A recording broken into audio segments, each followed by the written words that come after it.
Fisher, we'll start with some opening comments. It's a good team, really well coached. I've known Coach Woods for a long time. They defend.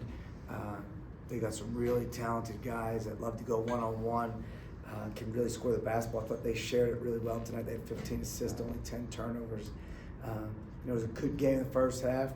We got a little bit of foul trouble, but then they punched us in the mouth to start the second half, and we weren't able to respond to it the way I would have liked. So it's the beauty of this league, right? You get ready to come back, practice Thursday, Friday, got to go do it again Saturday. And we got to stay out on the road and do it again Tuesday. So we've got to learn from this, get better from it, and then hopefully see those improvements on Saturday. Questions? And you mentioned punching up. You went sort of mass substitution a couple minutes into the second half. There are guys that just weren't seen responding the way they should have. I just didn't see our intensity we had in the first half, right? I think we gave up 33 in the first half and 14 in the first however many minutes to start the half. It's not us. We got to defend and rebound, and we didn't do that to start the half.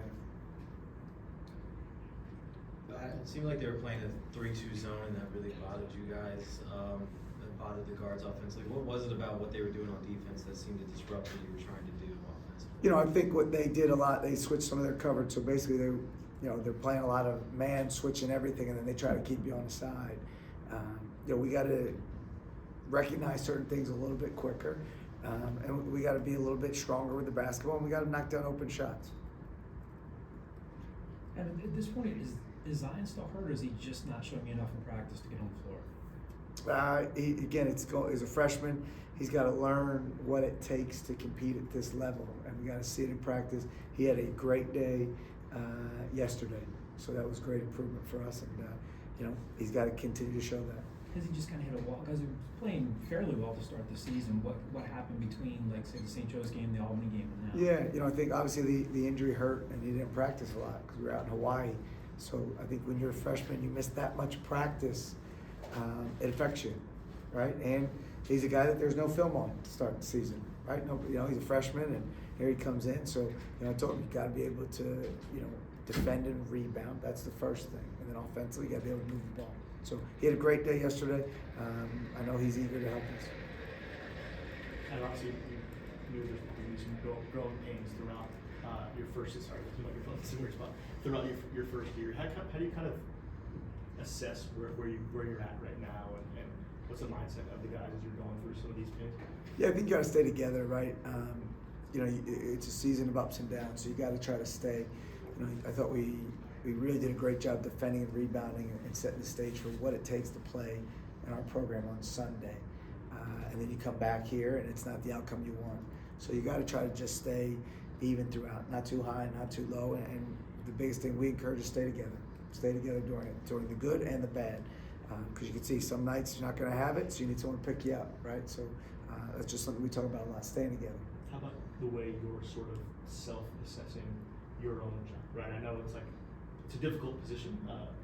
Where are you kind of balancing that and assessing your job? Yeah, I'm probably my biggest critic. I know some of you guys probably don't write the nicest things sometimes, and you shouldn't. So I'm hard on myself. I assess every practice, so it's not just game.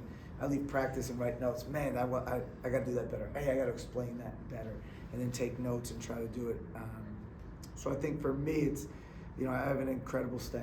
They're great. They've helped me so much, and I keep trusting in those guys. They've been awesome. But at the end of the day, it's just trying to get better each day, stack good days. So I evaluate it every day, and I tell them, I come in, hey, this didn't look good on film in practice, so we're gonna change this. So you got to be honest with yourself. With Steve, he had an impressive game on Sunday, but he didn't really translate that into tonight. What do you think just didn't get him going tonight? Yeah, he's a guy with some tough matchups. He got a little banged up and didn't practice the day after the game, but he went yesterday. But I thought he did some really good things for us. He went to the offensive glass tonight. It's not always. It's hard for me because I talk about it all the time with these guys. It's not all about the scoring, right? It's like, what are we doing to help win the game? And I thought his steals were big last game. His aggressiveness to draw fouls was big. And today he didn't draw a foul. So just some of the other stuff to help winning. You guys, I think about 12 minutes in the second half, you guys to get called for a foul. Can that be a sign of something not good? No, I think we were, if you look in the first half, it was probably 5-2 or 6-1. Versus Wichita State, it was 6-1.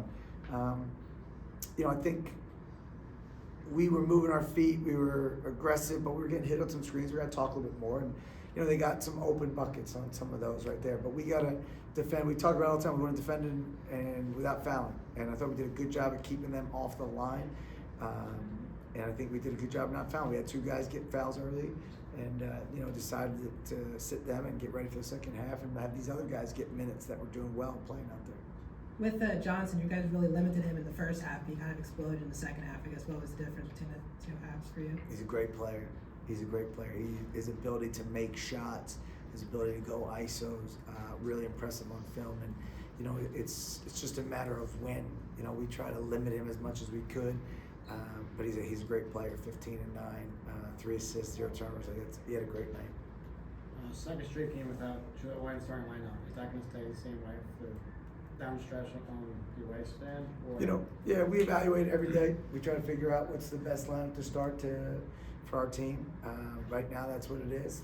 Tomorrow could be somebody different. The next day could be somebody different. So, again, it's a lot of things for me is how do you practice, but you also again, he didn't start, but I think he was second or third in minutes today, right? So for me, it's not always about who starts, right? I want to see the guys that are competing and playing, and then they dictate their minutes throughout the game. It's sort of just a unique thing about you guys, right? You're in sort of a building, I'm not gonna call it rebuilding year, but building year. You're still figuring out all of these things kind of on the fly. I mean, that's a component of your job that you're dealing with, right? Yeah, I think it's right. I think we talked about this. I could be wrong. This is the 4th game, right, Chad? We've had everybody, all 13 players active. So it is changing things, right? When you have 11 guys and you have 9 guys and you're looking down. So, we're going to keep getting better. We're going to keep playing more together and figuring out which are the best combinations to be out there. Last question. Yeah, do you have a plan for this? These 2-game road trips are kind of unique to. Yeah. As you look ahead to next week, this week, Our you do that. our ops guy puts the whole thing together. I have no idea about anything. I just know we practice here and leave Friday. But I think it's a great time for your team to stay together, right? You're not in classes, which is great because they're not missing school. I don't think, right, we don't start until we come back. We missed the first day, maybe. First day. But, you get the syllabi, we'll catch them up on that quickly. But I think it's a great time to be together and spend some time together, right? It's you're in the hotel, you're in the meeting rooms, you're on a bus trip. Like, these are what they had to get closer together. These are the experiences they're going to remember. And it's being on these trips together, and I think we need it. I thought we bonded well in Hawaii, even though we had guys coming different days. I know you were there. So it's a good time for us to come together and just we lock in on one thing at a time. Our only focus right now is tomorrow's practice. And that's how we try to tell these guys. You gotta just be ready to go tomorrow, and whatever that means. Some days are more physical, some days are more mental, some days are take care of your body, right? Every day and it's different for everybody, right? A guy that doesn't play, he's gonna practice and maybe do some other things. When another guy might be in the cold tub, and we try to do that. A lot of times, if guys don't play a certain amount of minutes, the next day we make sure they play 3-on-3 or 4-on-4, so that they're getting to compete and get out there and get better. Thank you, Good. everybody. Thanks, guys. Thank you.